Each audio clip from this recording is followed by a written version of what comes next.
strap. It's a real thing. I said that on camera. Yeah, I was gonna say, don't say that. I'm gonna cut that part out for sure. Okay, so yesterday we just got up to this part where we're talking about the propelled force and the applied force.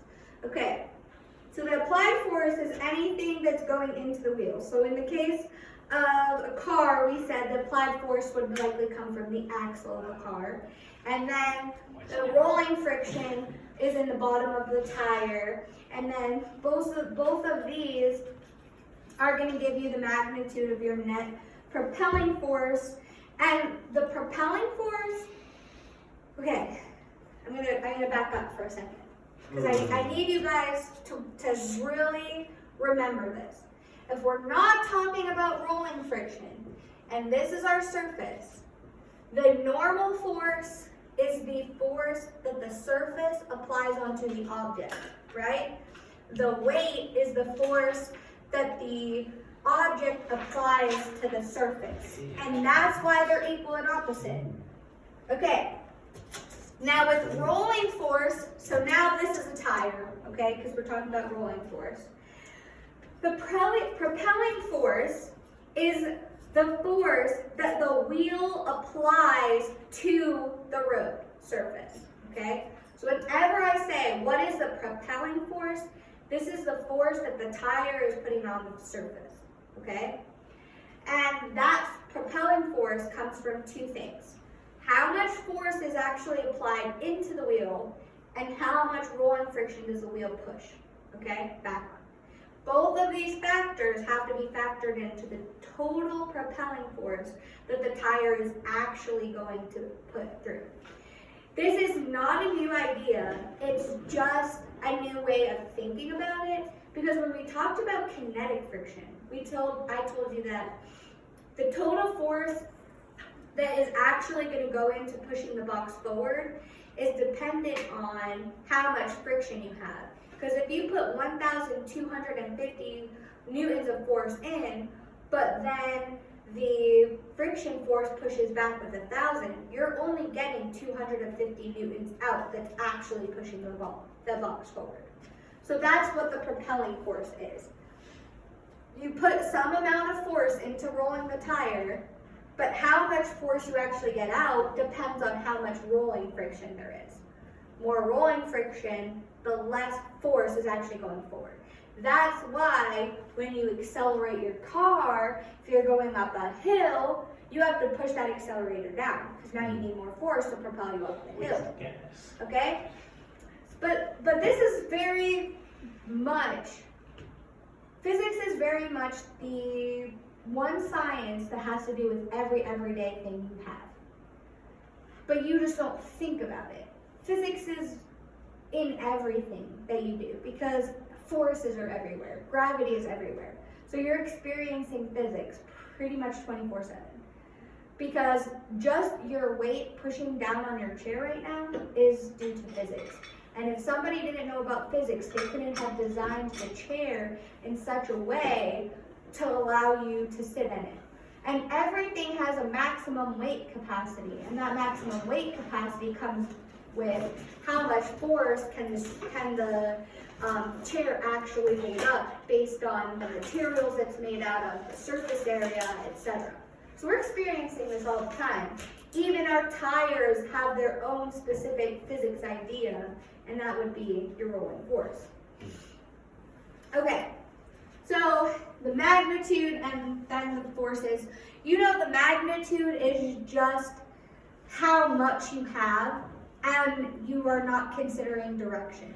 Once you consider direction, it's a vector, right? So the magnitude is just that scalar component of the vector. So when I ask you to calculate the magnitude of something, that's just how much force you have. So don't overthink that idea and be like, I can't calculate the magnitude. You can. Yes. Okay.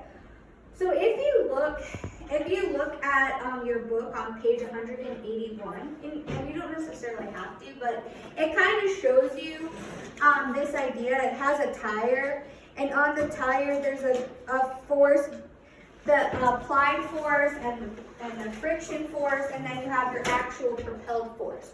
So you have some wheel, okay? We'll just make this a wheel. Now this wheel is going to have the axle in the center of it. So it's going to have some applied force. Now remember, if we have an arrow in any diagram, the longer the arrow, the more magnitude it has. And then the part that it's pointing is showing your direction. And then you have your friction force, which is not as much as the applied force, but it's opposite in direction because it's resisting motion. Well, the actual propelling force is going to be in some fraction of the applied force because you have to subtract rolling friction for it. So if you looked at your book and you were studying from your book, page 181 shows that on that tire.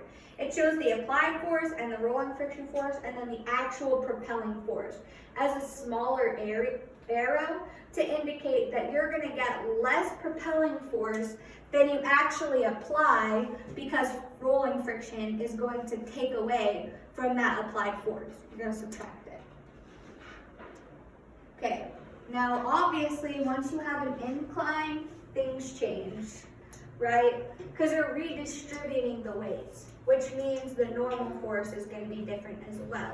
Once you redistribute the weight, then your normal force is going to be perpendicular to the y component of the weight instead of the entire weight. Because now some of that weight is coming to pull it down in the x direction or to pull it backwards.